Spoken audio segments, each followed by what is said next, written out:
దేవుడు నిర్దేశిస్తాడు అన్నిటిని కూడా. మీరు చూడండి, మొదటి 3 వచనాలలో గిలాదును గురించి మనం స్పష్టంగా చూస్తాం. గిలాదు పరాక్రమం కలిగిన బలాఢ్యుడని, లేకపోతే అతని యొక్క జీవితంలో ఎటువంటి బ్యాక్గ్రౌండ్ కలిగి ఉన్నాడో స్పష్టంగా అక్కడ కనబడుతుంది. ఒక వేశ్య కుమారుడిగా కనబడుతున్నాడు. గిలాదు తండ్రి గిలాదు అంటే మనషే గోత్రానికి సంబంధించిన వాడు. సో ఇప్పుడు చూడండి, ఒక నాయకుడిగా ఉండాలంటే కనుక, ఒక లీడర్గా ఉండాలంటే సమాజంలో ఒక గౌరవప్రదమైన పేరు ఉండాలి, లేకపోతే ఒక రెస్పెక్టబుల్ పర్సన్గా ఉండాలి, ఒక చదువు లేకపోతే అన్ని విధాలుగా ఒక చక్కని సాక్ష్యం కలిగిన వాడు ఉంటే వారిని నాయకులుగా ఎంచుకోవటానికి అందరు ఇష్టపడతారు. కానీ ఇక్కడ ఈ మొదటి 3 వచనాల్లో చూస్తే కనుక యెఫ్తా పరాక్రమం కలిగిన బలాఢ్యుడే, కానీ తన యొక్క ఫ్యామిలీలో చూస్తే కనుక అతనికి సరి అయిన బ్యాక్గ్రౌండ్ లేనందువలన తనని తృణీకరించే వారు ఎక్కువగా కనబడుతున్నారు. ఆయన ఇంటిలోనే ఉన్నాడు, కానీ ఇంటి వారు ఆయనను అంగీకరించడం లేదు. తండ్రి అంగీకరించాడు, కానీ సహోదరులు మాత్రం అంగీకరించే స్థితిలో లేరు. సో సహోదరులు అంటున్నారు, ఇదిగో నీవు వేశ్యకు పుట్టావు కనుక నువ్వు మమ్మల్ని ఏలటానికి లేకపోతే మా పైన ఉండటానికి వీలు లేదు. ఎందుకనంటే సాధారణంగా కుటుంబంలో పుట్టిన పెద్దవాడికి ఆధిక్యత ఉంటుంది, అధికారం ఉంటుంది, నిర్ణయాలు తీసుకునే విషయంలో ఒక ప్రత్యేకమైన స్థానం ఉంటుంది. సో తన సహోదరులు వీటన్నిటిని కూడా ఒప్పుకోవటం లేదు. ఎందుకనంటే నువ్వు వేశ్యకు పుట్టావు, ఒక స్త్రీకి పుట్టాడు, ఎవరికి పుట్టాడో ఆ స్త్రీ పేరు కూడా లేదు, కానీ మొత్తానికి ఒక వ్యభిచార వృత్తిలో ఉన్న స్త్రీకి పుట్టాడు. సో ఇతని యొక్క బ్యాక్గ్రౌండ్ చూస్తే కనుక ఒక నాయకుడిగా ఉండటానికి లేకపోతే ఒక మంచి పొజిషన్లో ఉండి ప్రజల్ని ఏలటానికి సరిపోడేమో అన్నట్లుగానే కనబడుతూ ఉంది. ప్రియమైన దేవుని బిడ్డలారా, కానీ ఎప్పుడైతే ఈయన వయస్సులో పెద్దగా అవుతున్నాడో తన సొంత ఇంటి వారే తృణీకరించడాన్ని మనం ఎలా చూడవచ్చు అంటే, మన ఆత్మీయ జీవితాలలో లేక మన వ్యక్తిగత జీవితాలలో మనము ఏదైనా ఉన్నతమైన స్థితికి వెళుతున్నప్పుడు, లేకపోతే దేవుడు మనల్ని హెచ్చిస్తున్నప్పుడు, లేక మనం ఏదైనా ఒక పదవిలోనికి వెళుతున్నప్పుడు మన చుట్టూ ఉన్నవారే వ్యతిరేకులుగా మారుతారు. మన చుట్టూ ఉన్నవారే మనల్ని ఇబ్బంది పెట్టేవారిగా మారుతారు. మన చుట్టూ ఉన్నవారే మన గతాన్ని తవ్వి తీసి చూపించేవారిగా ఉంటారు. చూడండి, సర్వసాధారణంగా ఎవరైనా వాడబడుతున్న సేవకులు కానీ, లేకపోతే అభిషేకించబడి ఒక ఉన్నతమైన స్థితిలోనికి వెళ్తున్నప్పుడు కానీ, లేక ఒక సంస్థలో ఒక నాయకుని స్థానానికి వెళ్తున్నప్పుడు కానీ చుట్టూ ఉన్నవారు దానిని జీర్ణించుకోలేరు.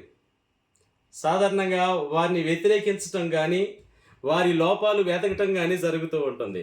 ఇక్కడ యెఫ్తా జీవితంలో కూడా ఇదే జరుగుతూ ఉంది. అయితే గమనించండి, అతను తృణీకరించబడ్డాడు, వెలివేయబడ్డాడు. ఆ స్థితిలో అతను వారి మీద పగ తీర్చుకోవాలనుకోలేదు, వారి మీద రివెంజ్ తీర్చుకుని ఏదో సాధించాలనుకోలేదు. కొన్ని సందర్భాలలో మౌనం అనేది చాలా మంచిది. మన వ్యక్తిగత ఆత్మీయ జీవితాలలో త్వరపడి పగ తీర్చుకునే విధానము, లేకపోతే త్వరపడి గొడవ పడే విధానము కంటే కూడా పరిస్థితులలో మౌనంగా నువ్వు వెళ్ళగలిగితే గొప్ప విజయాన్ని నువ్వు చూడగలుగుతావు. అందుకనే దేవుడు నడిపిస్తున్నాడు ఇతన్ని.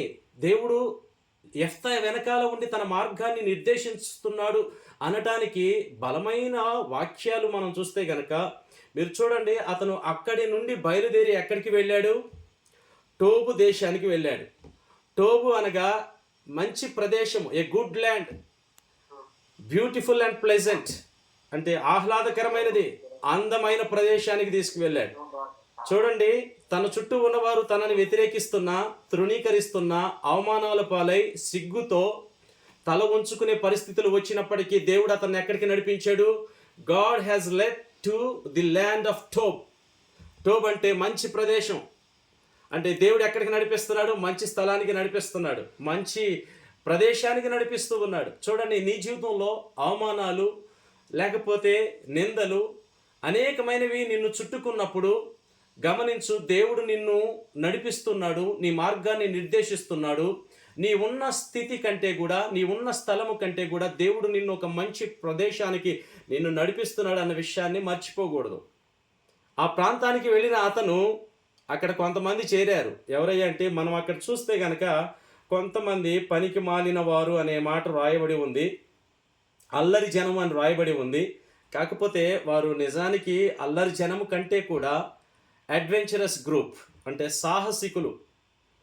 ఆ, మనుషుల్ని దోచుకోవటమో దాచుకోవటమో కాదు, లేకపోతే భయపెట్టడం కాదు, కానీ అడవులలో సంచారము చేస్తూ క్రూర మృగాలు అంటే వైల్డ్ యానిమల్స్ని హంట్ చేసేవారు. హంటింగ్ వారి యొక్క హాబీ. అడవిలో సంచారం చేస్తూ జంతువులను చంపే. అక్కడ నాయకుడిగా వద్దన్నారు, కానీ దేవుడు ఎక్కడికి నడిపించాడు? ఒక మంచి ప్రదేశానికి నడిపించటమే కాదు, విలువ లేని, యోగ్యత లేని, అర్హత లేని అల్లరి జనానికి దేవుడు ఒక నాయకుడిగా తీర్చిదిద్దాడు. ఎవరిని? యెఫ్తాని. ప్రియమైన దేవుని బిడ్డలారా, దేవుడు నడిపించే విధానాన్ని మనం తెలుసుకుంటే గనక ఎప్పుడు సంతోషంగా వాటిని స్వీకరిస్తాం. పరిచర్యలు కూడా దేవుడు కొన్ని సందర్భాల్లో మనకి ఇటువంటి పరిస్థితులు ఎదురైనా దేవుడు మంచి స్థలములోనికి నిన్ను నడిపిస్తాడు. నీ పరిచర్యలో నువ్వు అవమానాలు ఎదుర్కొంటున్నా, నీ చుట్టూ ఉన్నవారు నిన్ను చిన్న చూపు చూసినా, నీ చుట్టూ ఉన్నవారు నిన్ను గేలి చేస్తున్నా, నిన్ను అపార్థం చేసుకున్నా, లేకపోతే నీ యొక్క రంగును బట్టో, నీ యొక్క చదువుని బట్టో, నీకున్న స్థితిని బట్టో నిన్ను అవమానపరిచినా సరే ఏం భయపడాల్సిన పని లేదు. ఎందుకో తెలుసా? దేవుడు నీ జీవితంలో పనిచేస్తున్నాడు. దేవుడు నిన్ను ఒక మంచి స్థలానికి నిర్దేశిస్తాడన్న సంగతిని మనం మర్చిపోకూడదు. అంతేగాని పగ తీర్చుకునే అనుభవాల్లోనికి వెళ్ళకండి. అందుకనే ఒక ఆయన అన్నాడు, being rejected and running away from the situation does not mean you are defeated, but it just reminds us about beginning of God's act of victory. You may have been rejected or you may have been downcast or low cost, doesn't matter for, but God still works in your life. తృణీకరించబడటం, లేకపోతే ఆ పరిస్థితి నుంచి మనం పారిపోతున్నప్పుడు చాలామంది ఓడిపోయాం అనుకుంటారు. మనం అలా అనుకోవాల్సిన పని లేదు. పారిపోతున్నప్పుడు, తృణీకరించబడినప్పుడు మనం ఓడిపోతున్నట్లు లెక్క కాదు. దేవుని యొక్క విజయము ప్రారంభమయ్యింది అనేది మనసులోకి తెచ్చుకోండి. దేవుడు నీ జీవితంలో అందించే విజయాలు ప్రారంభమయ్యాయి. నీవు ఎన్ని ఎక్కువగా తృణీకరణలు ఎదుర్కొంటున్నావో, ఎంతగా పారిపోతున్నావో పరిస్థితుల నుంచి, ఎంతగా అవమానించబడుతున్నావో ఆ పరిస్థితులన్నిటిలో కూడా జ్ఞాపకం చేసుకో. తప్పకుండా దేవుడు నీకు విజయాన్ని ఇచ్చే దినాలు చాలా తొందరలోనే ఉన్నాయి. యెఫ్తా కూడా తన జీవితంలో తృణీకరించబడినప్పటికీ తన జీవితంలో దేవుడు నిర్దేశిస్తున్నాడు ప్రతి దానిని కూడా. అందుకనే తను తన జీవితాన్ని కొనసాగిస్తూ ఉన్నాడు టోబులో ఉండి. ఆ మొదటి 3 వచనాలలో దేవుడు యెఫ్తాని ఏ విధంగా మంచి ప్రదేశానికి నడిపించాడు అంటే how God has directed his paths మనం స్పష్టంగా చూడగలుగుతాం. రెండవది, గాడ్ విల్ రిస్టోర్. దేవుడు పునరుద్ధరిస్తాడు. తప్పకుండా. చూడండి 4-9 వచనాల్లో మనకు కనబడేది. 4-9 వచనాల్లో అమ్మోనీయులు, లోతు వంశానికి చెందిన వారు ఇశ్రాయేలు మీదకి యుద్ధానికి వస్తారు. శత్రువులు ఇశ్రాయేలు ప్రజలు గిలాదు మీదకి యుద్ధానికి వచ్చినప్పుడు గిలాదు పెద్దలు ఎక్కడికి వస్తున్నారు? ఇప్పుడు యెఫ్తా దగ్గరికి వస్తున్నారు. గమనించండి, యెఫ్తా అనే పేరుకి అర్థం యాహ్వే విల్ ఓపెన్, అంటే యెహోవా తెరుచువాడు, ఓపెనర్. దేవుడు ద్వారములు తెరిచేవాడు. ఆయన పేరులోనే ఉంది తెరుచువాడు. యెహోవా విల్ యాహ్వే విల్ ఓపెన్. మన జీవితాల్లో చాలా సందర్భాలలో మనకు అన్ని దారులు మూయబడినట్లు కనబడతాయి. ఎటువైపు ప్రయత్నం చేసినా సరే everything seems to be closed. మీ జీవితంలో ఎన్ని పరిస్థితుల మధ్యలో అన్నీ మూయబడ్డాయే, ఇంకా ఎటు వెళ్ళాలి అనే పరిస్థితి వస్తుంది. కానీ యెఫ్తా జీవితంలో చూడండి, పేరుకు తగినట్లుగానే దేవుడు అతని కొరకు ఒక నూతన ద్వారాన్ని తెరుస్తూ ఉన్నాడు. మూయబడినాయి, అయిపోయింది, సంబంధం తెగిపోయింది గిలాదు వారితో, ఇక నా జీవితం ఎక్కడే అనుకున్నాడు.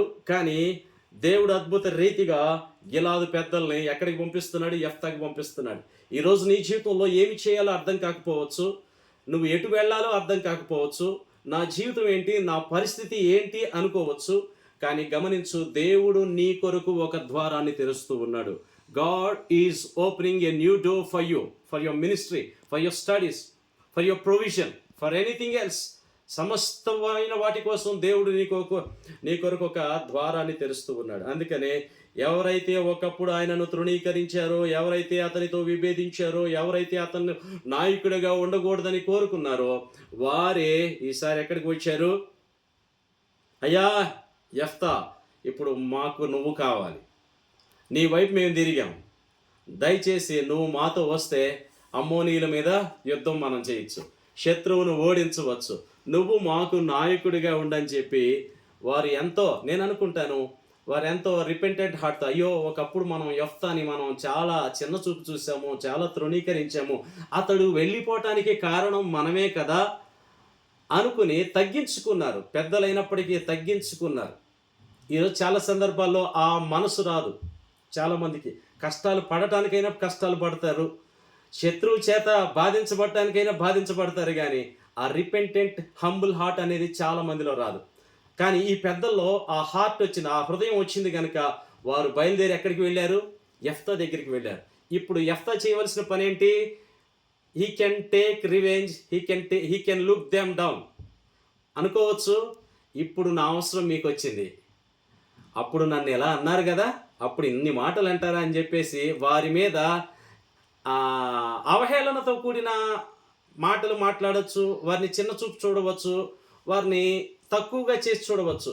జనరల్గా మానవ సమాజంలో జరిగేది ఇదే. ఏంటంటే మనల్ని కాదనుకుని వెళ్ళిపోయిన వారు మరలా మన దగ్గరికి వచ్చారనుకోండి, మనం ఏం చేస్తాం? వెళ్ళావు కదా పెద్ద ఏదో చేద్దామని వచ్చావా అని గేలి చేసి మాట్లాడే సమాజంలో మనం జీవిస్తున్నాం కదా అండి. మనందరం కూడా అటువంటి అనుభవాలు కలిగి ఉన్నవారమేమో. కానీ యెఫ్తాలో ఉన్న మంచి గుణం ఏంటి అంటే అతను వారిని గేలి చేయటం లేదు, అతని వారిని ఎగతాళి చేయటం లేదు, కానీ వారికి విషయాన్ని గుర్తు చేస్తున్నాడు. ఏంటి అంటే ఒకప్పుడు మీరే కదా నన్ను పంపించి వేసింది, ఒకప్పుడు మీరే కదా నన్ను వద్దనుకున్నది అని వారితో మాట్లాడుతున్నప్పుడు వారు వాటన్నిటిని పక్కన పెట్టి అవునయ్యా అన్నాం కరెక్టే, కానీ ఈ రోజున నీ సహాయం మాకు కావాలి, నువ్వు మాకు కావాలి అంటే ఏంటి? ఇక్కడ ఏం జరుగుతుంది? God is restoring back the relationships. ఈరోజు ఒకవేళ ఏ బంధాలైనా ఏ సంబంధాలైనా తెగిపోతే కనుక గమనించండి, God is restoring back your relationships. Maybe your spiritual, maybe your physical relationships. మీ జీవితాలలో భౌతిక సంబంధమైన ఆత్మ సంబంధమైన బంధాలు తెగిపోయిన స్థితిలో ఉంటే కనుక మనం ప్రార్థిస్తూ ఉండగానే, మీరు ప్రార్థన చేస్తూ ఉండగానే దేవుడు అద్భుత రీతిగా బంధాలన్నిటినీ పునరుద్ధరించునుగాక. ఆమేన్. సో యెఫ్తా జీవితంలో కూడా దేవుడు అటువంటి విధానాన్ని తీసుకొచ్చాడు. ప్రియమైన దేవుని బిడ్డలారా, చరిత్రలో నాకు సమయం అయిపోయింది. చరిత్రలో చూడండి, స్టీవ్ జాబ్స్ మీ అందరికీ తెలుసు, జాన్ స్కల్లీ ఇద్దరు కూడా చాలా మంచి మిత్రులు. 1983లో ఒక సంఘటన జరిగింది. అదేంటంటే స్టీవ్ జాబ్స్ యాపిల్ ప్రొడక్ట్స్ ఈ యొక్క వ్యాపారంలో ఉన్నప్పుడు జాన్ స్కల్లీ పెప్సీ కంపెనీకి సీఈఓగా ఉన్నాడు అమెరికా దేశంలో. స్టీవ్ జాబ్స్ అన్నాడు, నువ్వు పంచదార నీళ్ళు అమ్ముకునే ఉంటావా లేకపోతే ప్రపంచాన్ని మార్చాలనుకుంటున్నావా అని ఒక మాట అన్నప్పుడు, నేను నీతో కలిసి ప్రపంచాన్ని మార్చాలనుకుంటున్నానని జాన్ స్కల్లీ అన్నాడు. ఇద్దరూ 1983లో వ్యాపార రంగంలోనికి ప్రవేశించారు. మొత్తానికి కొన్ని సంవత్సరాల పాటు చాలా సంతోషంగా సాగింది వారి వ్యాపార బంధం. కానీ కొన్ని సంవత్సరాలకి ఏమైందంటే, మరి స్టీవ్ జాబ్స్ యొక్క ఆలోచనలు అభిప్రాయాలు వేరుగా ఉంటాయి, స్కల్లీ యొక్క అభిప్రాయాలు ఆలోచనలు వేరుగా ఉంటాయి. వ్యాపారంలో వీరిద్దరికీ పొసగలేదు. ఆ కంపెనీ బోర్డు ఏం చేసిందంటే స్టీవ్ జాబ్స్ని ఉద్యోగం నుంచి తీసేసింది, ఆ పొజిషన్ నుంచి తీసివేసింది. అప్పటి నుంచి ఆ కంపెనీ చాలా లాస్లో పడిపోయింది, చాలా అంటే హీనస్థితిలోనికి వెళ్ళిపోయింది. కానీ అదే కంపెనీకి మరలా తిరిగి స్టీవ్ జాబ్స్ 1995లో ఎప్పుడైతే ప్రవేశిస్తాడో అక్కడి నుంచి ఆ కంపెనీ యొక్క ఉత్పత్తులు ప్రపంచానికి తెలిసేటట్టుగా అయ్యాయి. అవే ఐఫోన్ కానీ ఐప్యాడ్ కానీ యాపిల్ కంపెనీ మనకు తెలుసు దాని యొక్క ఉత్పత్తులు ఎంత పేరుగాంచినాయో. ఎందుకనో తెలుసా? స్టీవ్ జాబ్ మరలా తిరిగి అదే కంపెనీకి రావటం వలన, తిరిగి వారి యొక్క బంధం రిస్టోర్ అవటం వలన వారు వ్యాపారంలో చాలా లాభాలు చూశారు. ప్రియమైన దేవుని బిడ్డలారా, గమనించండి, ఎప్పుడైనా సరే దేవుడు మన జీవితాలలో తిరిగి సంబంధాలను పునరుద్ధరిస్తాడు. ఇక్కడ యెఫ్తాకి గిలాదు పెద్దలకి సంబంధాన్ని పునరుద్ధరించాడు దేవుడు. God has restored back their fellowship. చూడండి, అలాగే మూడవది 10-11 వచనాలలో God will give you a new identity. దేవుడు ఒక నూతన గుర్తింపును నీకు ఇస్తాడు. ఇప్పుడు ఇదివరకు యెఫ్తా వేశ్య కుమారుడే, ఇదివరకు యెఫ్తా విలువలేని వాడే కావచ్చు. కానీ గమనించండి, ఈ రోజున అతన్ని ఒక నాయకునిగా చూడాలని ప్రజలు అనుకుంటున్నారు. ఎవరైతే నిన్ను తృణీకరిస్తారో, ఎవరైతే నీ జీవితంలో వీడు పనికిరాడు అంటారో, ఎవరైతే వీడికి ఈ స్థితి ఈ స్థాయి తగదు అని మాట్లాడతారో, దేవుడు నీ పక్షాన ఉంటే, దేవుడు అసాధారణమైన రీతిలో నీ జీవితంలో పనిచేస్తూ ఉంటే గనక గుర్తింపు లేని నీకు దేవుడు గుర్తింపునిస్తాడు. కనుక it doesn't depend on your money, on your wisdom. నీ యొక్క జ్ఞానం మీదో, నీ ధనం మీదో, నీకున్న తలాంతుల మీదో ఆధారపడి ఉండదు. దేవుడు అసాధారణమైన రీతిలో పనిచేస్తున్నప్పుడు తప్పకుండా నీకంటూ ఒక నూతన గుర్తింపు వస్తుంది.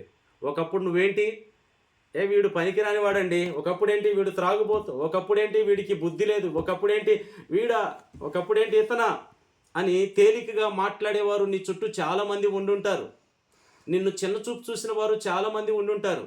కానీ గుర్తించు, నిన్ను పిలిచిన దేవుడు, నీవు దేవుని ఏర్పాట్లో ఉన్నావు గనక అదే దేవుడు నీకు ఒక నూతన గుర్తింపును ఇవ్వబోతూ ఉన్నాడు.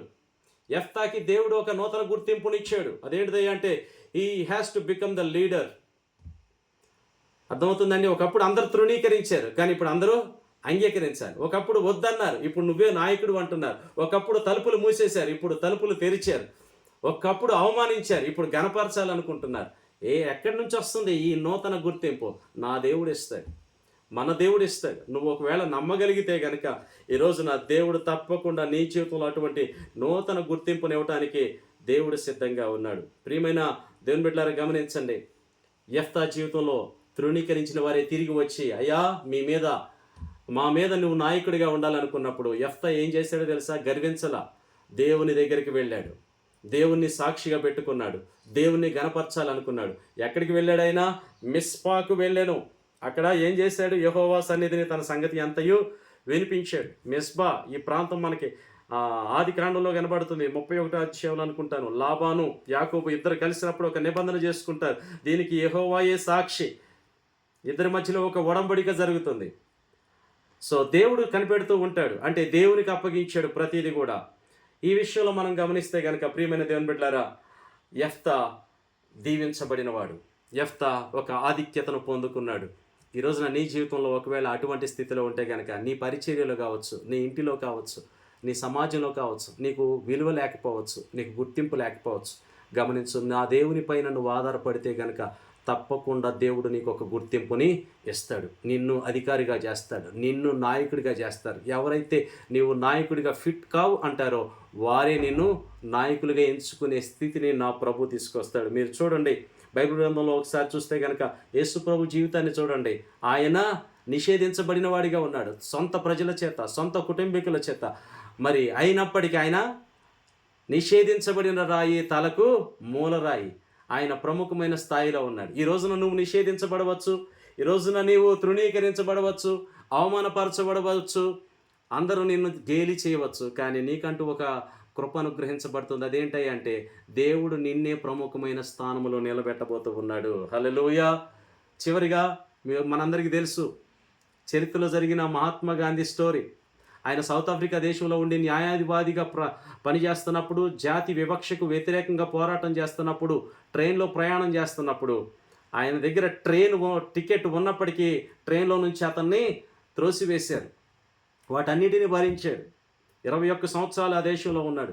కానీ ఆయన చనిపోయిన కొన్ని సంవత్సరాల తర్వాత జరిగినది ఏంటో తెలుసా? సౌత్ ఆఫ్రికాలో జోహన్నస్బర్గ్ సిటీలో గాంధీ స్క్వేర్లో 8 అడుగుల బ్రాంజ్ స్టాచ్యూ, కాంస్య విగ్రహం గాంధీది పెట్టి ఈరోజు ఆయన గణపరిచారు. ఒకప్పుడు ట్రైన్లో నుంచి త్రోసివేసిన వారే ఈరోజున ఆయన విగ్రహాన్ని పెట్టి ఆయన గణపరుస్తూ ఉన్నారు. ప్రియమైన దేవుని బిడ్డలారా, జీవితంలో ఇటువంటివి మన జీవితాల్లో కూడా మనం ప్రతి సందర్భంలో చూసి ఉండవచ్చు. మాటల రూపేణను, క్రియల రూపేణను మనల్ని అవమానపరిచేవారు, మనల్ని చిన్నగా చూసేవారు మన జీవితాల్లో కనబడి ఉండవచ్చు. కానీ గమనించండి, దేవుడు నీకు ఒక గుర్తింపునిస్తాడు. ఈ రోజున దేవుడు నీకు ఒక ఐడెంటిటీని ఇస్తాడు. గనుక ఒకటి గుర్తుంచుకోవాలి, ఎవరిని కూడా చిన్న చూపు చూడకండి. దేవుడు ఎవరి జీవితంలో ఏ విధంగా పని చేస్తున్నాడో ఎవరికి తెలియదు. అతను మన మందిరంలో ఊడ్చేవాడే కావచ్చు, మన ఆఫీస్లో ఆఫీస్ బాయే కావచ్చు, లేకపోతే బస్సులో క్లీన్ చేసేవాడే కావచ్చు.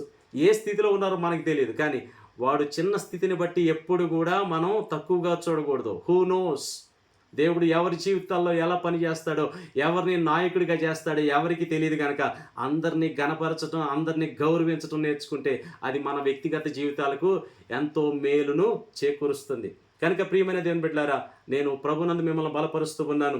ఇదిగో దేవుడు మీ మార్గాల్ని నిర్దేశిస్తాడు.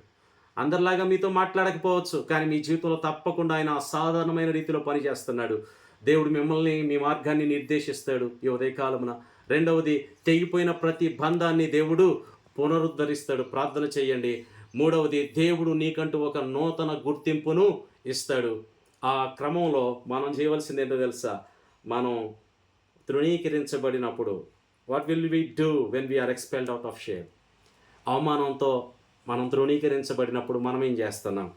రెండవది, మనల్ని తృణీకరించిన ప్రజలే మన దగ్గరకు వచ్చినప్పుడు మనం ఎలా ప్రవర్తిస్తున్నాం? మూడవది ఏంటంటే, what will you do when people exalt you? Will you claim it to God? దేవుడు, ప్రజలు నీ దగ్గరకు వస్తారు, నిన్ను గనపరుస్తారు, నువ్వు నాయకుడిగా ఉండాలని కోరుకుంటారు. ఆ సమయంలో నువ్వు నిజంగా దేవుని గనపరిచేవాడివిగా ఉన్నావా? దేవునికే ఆ మహిమను అప్పగిస్తావా? లేకపోతే నీ సొంత మహిమగా అభివర్ణించుకుంటావా? ఈ రోజున మీరందరూ కూడా కళ్ళు మూసుకున్నట్లయితే మీ గురించి నేను ప్రార్థన చేయాలనుకుంటున్నాను.